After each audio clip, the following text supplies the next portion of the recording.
Good morning. I'm Mary Ann Clark, your co-celebrant this morning, and I need my glasses. There we go.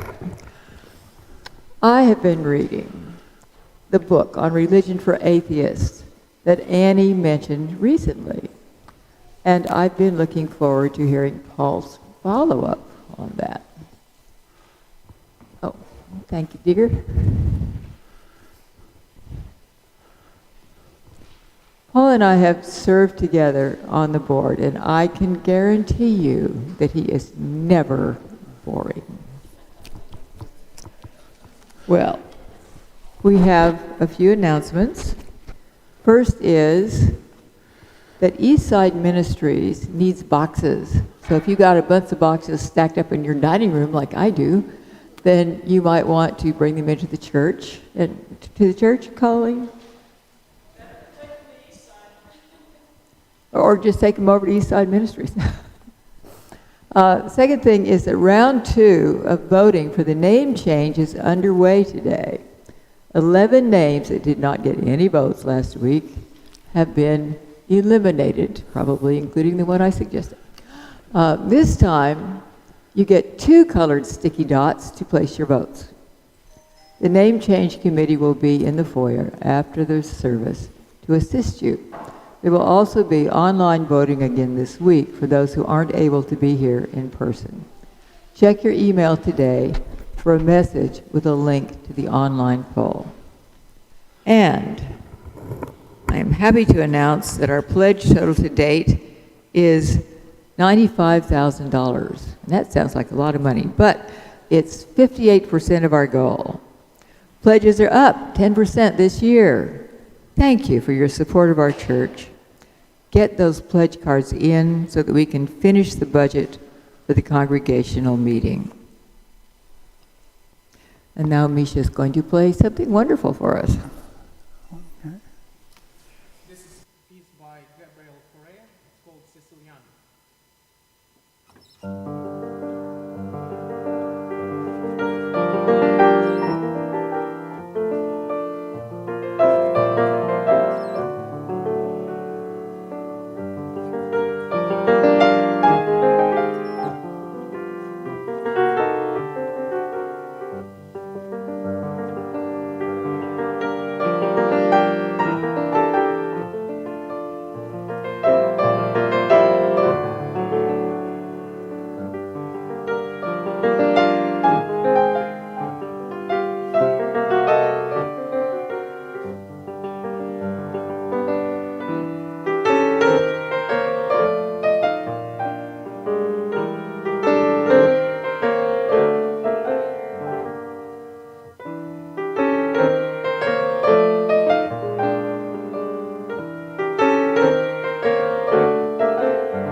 Thank you, Misha. Good morning. Welcome to First Jefferson, soon to have another name, Unitarian Universalist Church. Our call to worship is from Reverend Kathleen McTeague. We come together this morning to remind one another to rest for a moment on the forming edge of our lives, to resist the headlong tumble into the next moment, until we can claim for ourselves awareness and gratitude, taking the time to look into each other's faces and see there communion, the reflection of our own eyes. This is a house of laughter and silence, of memory and hope, hallowed by our presence here together.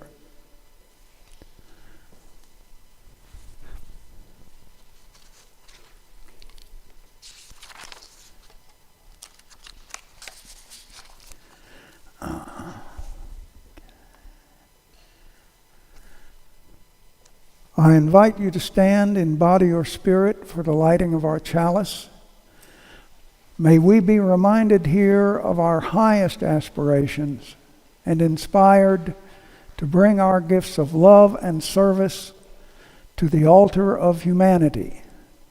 May we know once again that we are not isolated beings, but connected in mystery and miracle to the universe and to this community and each other.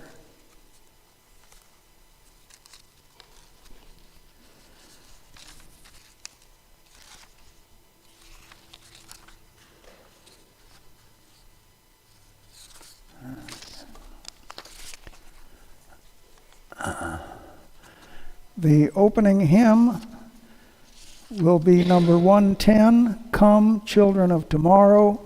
It is in your gray hymnal, or the words will be up here on the screen. And sing as best you can.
For our affirmation. Love is the doctrine of this church. The quest of truth is our sacrament, and service is our prayer. To dwell together in peace, to seek knowledge and freedom, to serve others in community, to the end that all souls grow into harmony with creation. Thus do we covenant with one another. Please be seated.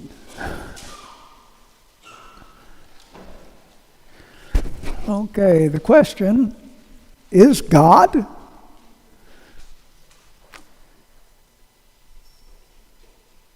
Attempting to answer this question is perhaps the ultimate exercise in syllogism.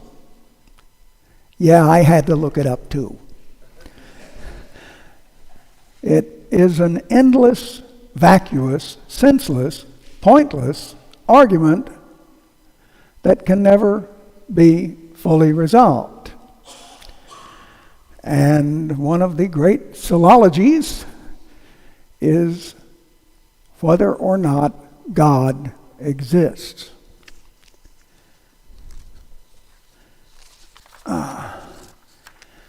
Now, if we can get the children in here, children of all ages, we will have a story illustrating the point, we hope.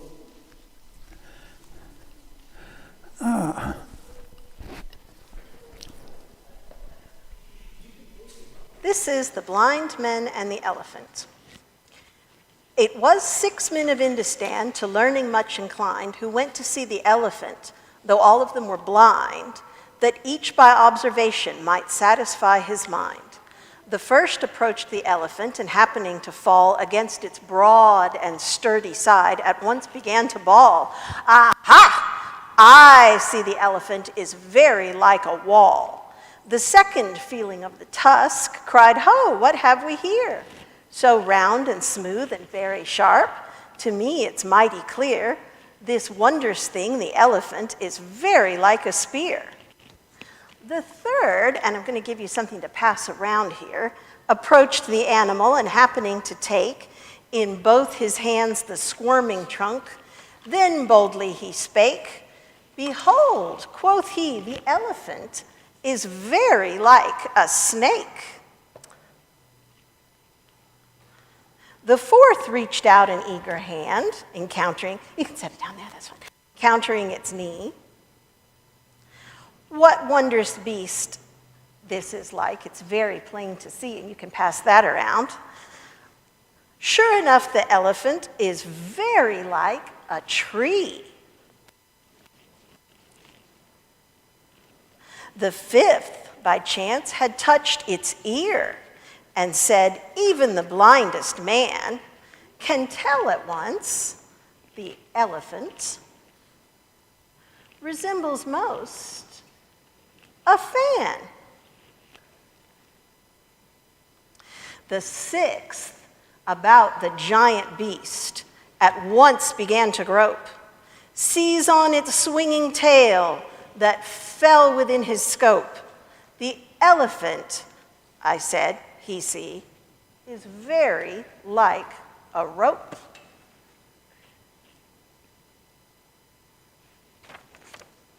And so these men of Indistan disputed loud and long, each in his own opinion firm, exceeding stiff and strong, and each was partly in the right, but all of them were wrong.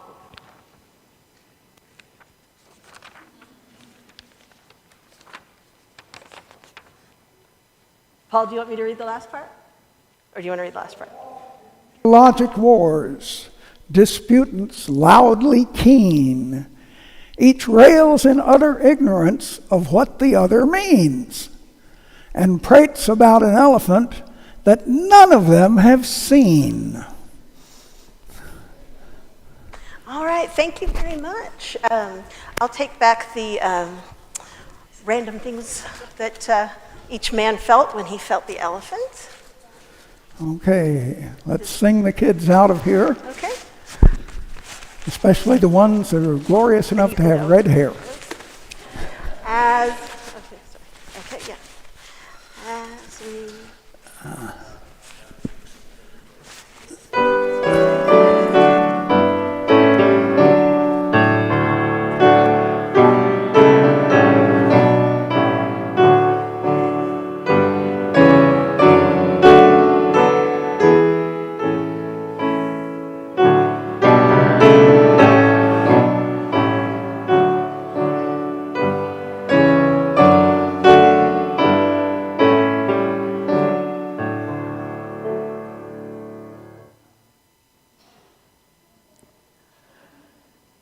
You know, I really love saying the affirmation every week. that year or so that we were off and we were only doing the services online, I said it anyway, out loud, to nobody, except the dogs who were sitting under the desk, asking for treats, probably. But I said it because I believe it. And I wanted to remember what I would be coming back to. Over 20 years ago, my husband John and I were married in this church, and I was already a member and came pretty regularly, and he came with me for a while. But he didn't like the formality of the service, especially, as he said, all the getting up and down.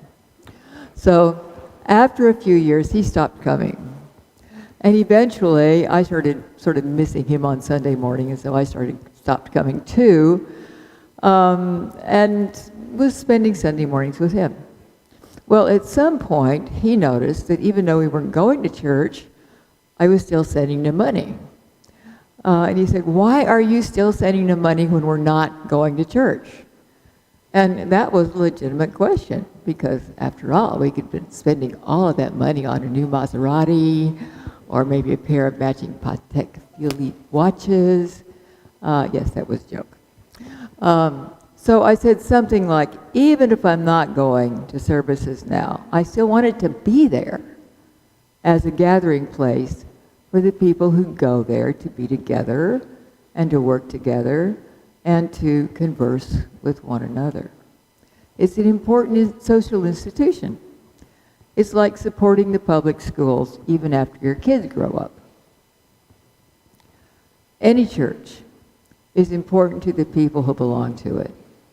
But I think that this church, this congregation, this community is also important to people who don't know yet that it's what they're looking for.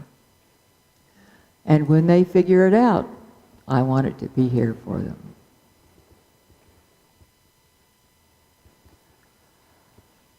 We know that our financial contribution to this congregation come from sacrifice and hard work. After all, I gave up a Maserati. We're so grateful for this. And we commit together to ensure the funds that we gather collectively will do a greater good for ourselves and our world than they could have done alone. And as is our custom, we share the undesignated cash offerings of our plate. Our Share the Plate recipient this quarter is the TLC, the Tarrant Literacy Coalition. May there be an offering to sustain and grow the life and the mission of this congregation. May we give in love and in hope. If the ushers will come forward, this morning's offering will be gratefully received.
In our affirmation, there are two phrases that strongly resonate with me: to seek knowledge and freedom, and the quest of truth. But what is truth, and how do we know it? In his essay on man back in 1734, Alexander Pope wrote, "The proper study of mankind is man." A somewhat limited scope of inquiry, given how well we know ourselves. I favor taking a more liberal view that the proper study of mankind is anything that makes their brains itch. And one of those stimulating subjects is, what is truth? Now, it's very popular to say that objective truth doesn't exist. Truth is relative. For the weak-minded, mentioning no names, Kellyanne Conway, facts are countered with alternative facts. We should blame the Greek philosopher Plato for this. Truth, he said, can exist only on the ideal plane, the episteme, which is why the study of truth is called epistemology. Truth cannot exist, so he claimed, in the mortal plane, the doxa. Following his usual practice, he deliberately misinterpreted the writings of others to make his own argument look much better. In this case, Plato cited a philosopher named Protagoras of Abdera, one of the pre-Milesian philosophers who lived in the 5th century BCE, about a generation before Plato. And he wrote, "Man is the measure of all things." Now, Protagoras, quote, is usually attributed to other philosophers, mostly from the 18th century Enlightenment period, Germans, French, English, although the English pronounce his name Protagoras, but that's because they put the emphasis on a different syllable. As Protagoras explained, and Plato conveniently ignored, objective truth exists, but each individual filters the truth through his own or her own life experience. And so they have different perspectives, slightly different perspective, not unlike the poetic fable we just heard of the 6 blind men and the elephant. So how do we find truth? And what is the truth about God? We will take that up later. But right now, we will open our hymn books to hymn number 158 and sing only the first 3 verses.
Plato would have loved that hymn.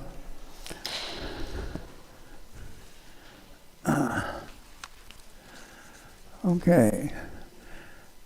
So, first, how do we dig up the truth? The most reliable guide to truth, I say, is science and reason applied to facts, not alternative facts. Of course, the application of science and reason has one drawback. Every answer we find uncovers countless new questions we need to ask. By that logic, once we know everything, we'll be completely ignorant. But anyway, science and reason are still the best tools for revealing objective truth because they are data-based, they are subject to empirical proof, and they are, because of that, self-correcting. Sometimes the correction takes years, even centuries, but eventually it gets there. More and better data always gets us closer to truth. Now, I'm an atheist. I'm good without God. Well, I'm a 99.999% atheist. Following the advice of John Stuart Mill, the English philosopher, I leave a 1/1000th% space to doubt my own infallibility. The common critique of atheism in the quest of truth is that it ignores metaphysics. Now, meta is a Greek word. It means, depending on the context you're using, after, beneath, or beyond. So in this instance, proving or disproving the existence of God, metaphysics is the study of that intangible something that supposedly creates, orders, and sustains the universe. The thing is, for atheists, there is no meta. There is only physics. There are the physics we know and the physics we don't yet know. There absolutely is mystery in the universe, but there is no magic.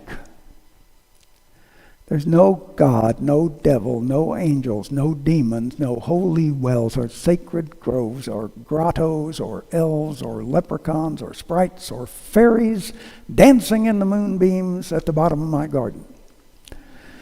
Barring the empirically verified self-induced placebo effect conferred by totems, talismans, and tattoos, these things confer no special grace, power, or virtue. However, if you are into tattoos, I do recommend that you make sure your tetanus booster is up to date. Science always, pardon the expression, trumps superstition.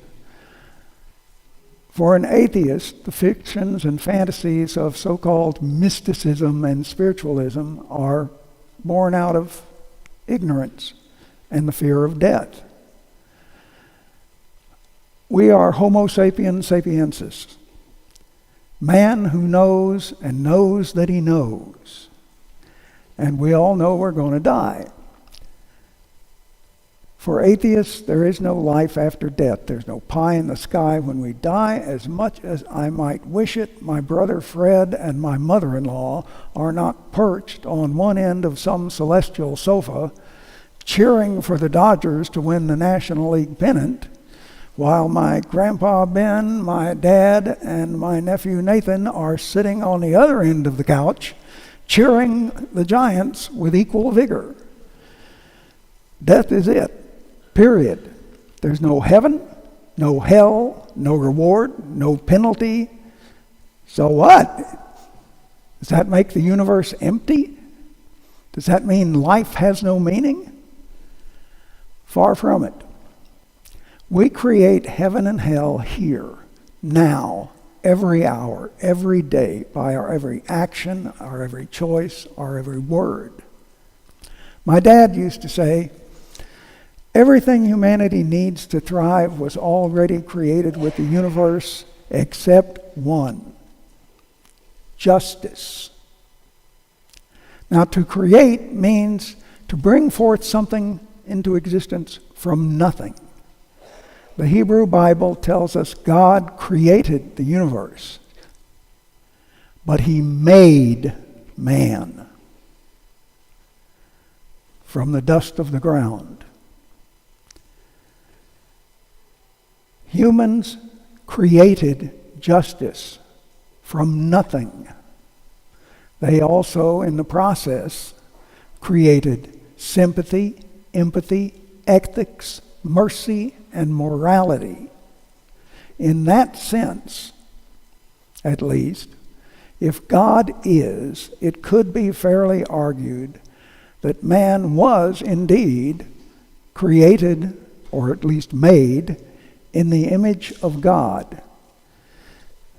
As an atheist, I hold it's equally possible that man created justice of, for, and by himself. But if God, what is God? We will take that up shortly.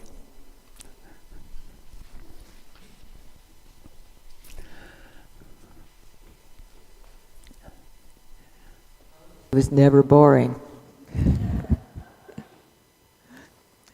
We now turn our minds and hearts to the joys and celebrations among us, as well as to all those who need our love and support at a time of sadness, illness, or loss.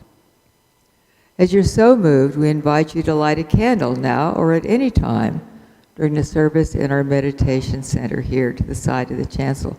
Paul, would you light these candles for me? Thank you. At our church, we covenant to share our happiness and our burdens.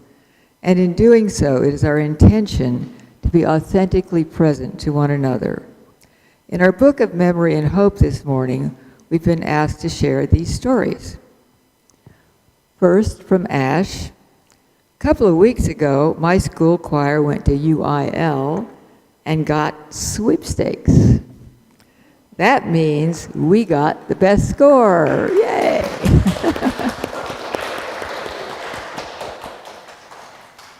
This is from Joe Burnham. At least 5 volunteers are needed for the Don't Forget to Feed Me 5K walk next Saturday, April 16th, from 7 to 11 a.m. Please email Debbie if you can attend operations. That is, I think the email address is operations@dfafm.org. That's for Don't Forget to Feed Me, so you can remember it that way. And let us also, we now ask you to settle comfortably and pause for a few moments of quiet meditation to hold and uplift the sorrows and celebrations, both spoken and unspoken, among us. Misha?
Suppose I'm wrong and God exists.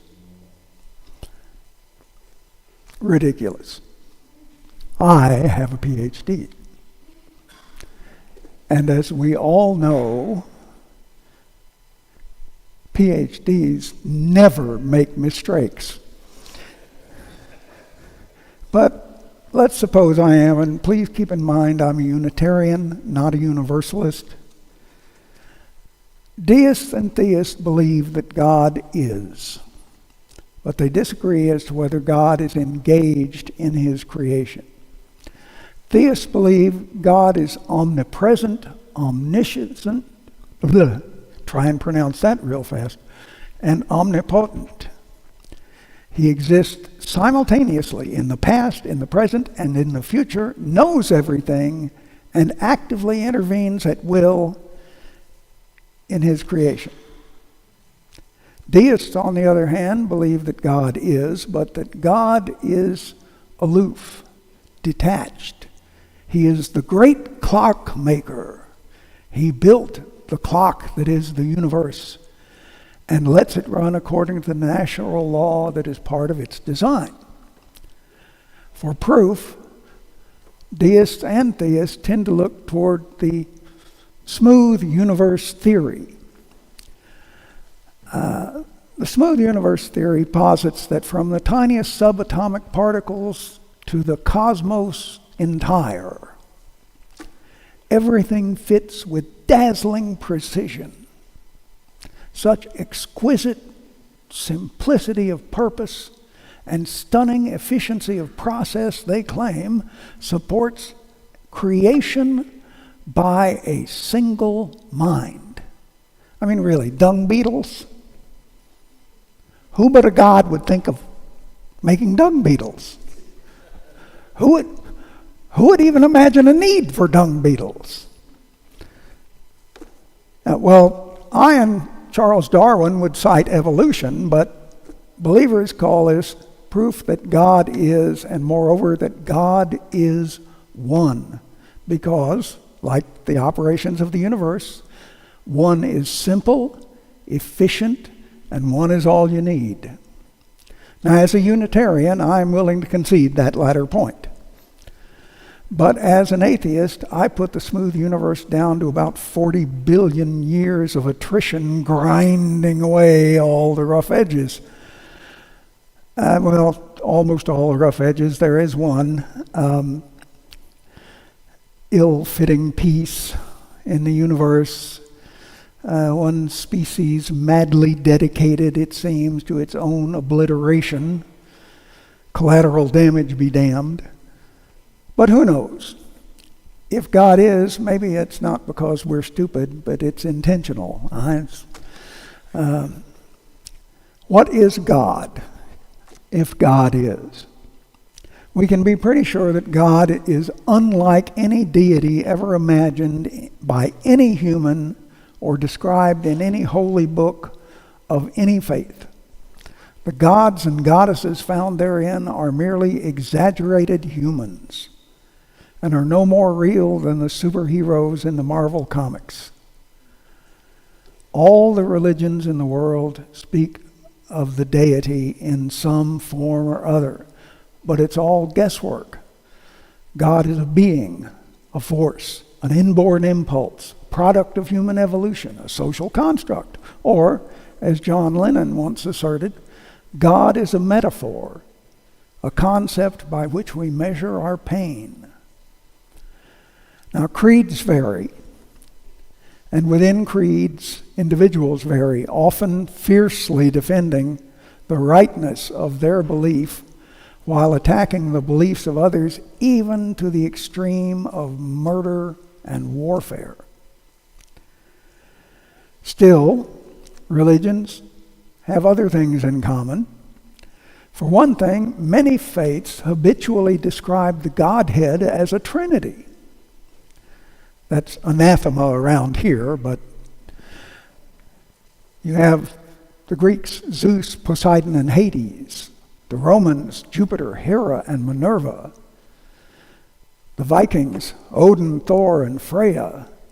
The Hindus, Rama, Krishna, Vishnu, Father, Son, and Holy Spirit, Larry, Moe, and Curly. Or if you are an Orthodox stoogeist, Larry, Moe, and Shrimp. Shemp. Ugh. Got that wrong. Even we UUs have a version of a Holy Trinity. Fatherhood, brotherhood, neighborhood.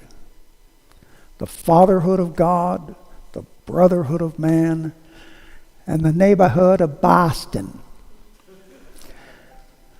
On February 21st, 1803, just before being hanged for treason, the unfortunate Colonel Edward Despard refused consolation from any religious minister, saying that while he believed the institution of religion was politic, useful, quote, I beg leave to doubt its efficacy. That's a viewpoint. Here's another. Considering the possibility and the nature of God, the great American jurist Clarence Darrow, famously atheistic himself, succinctly addressed the entire question with greater brevity than I have when he said, people look for God too high up and too far away. He might just have been on to something there, or not.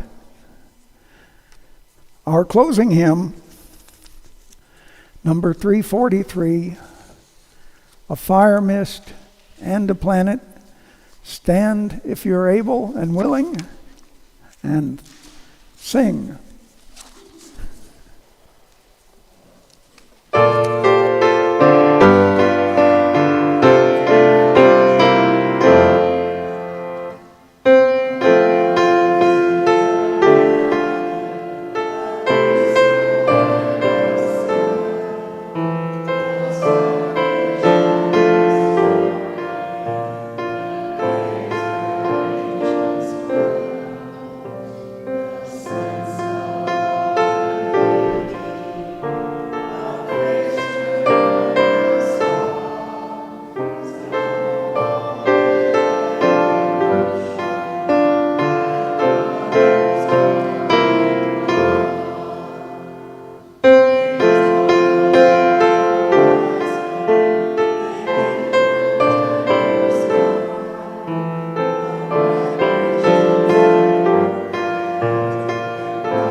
Alrighty.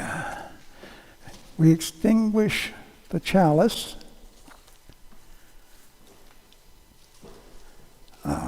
We extinguish this flame, but not the light of truth, the warmth of community, or the fire of commitment. These we carry in our hearts until we are together again. Our benediction today is by the Reverend Cynthia Landrum. We leave this gathered community, but we don't leave our connection. Our concerns, our care for each other, our service to each other, to the world, and to our faith continues. Until we are together again, friends, be strong, be well, be true, be loving.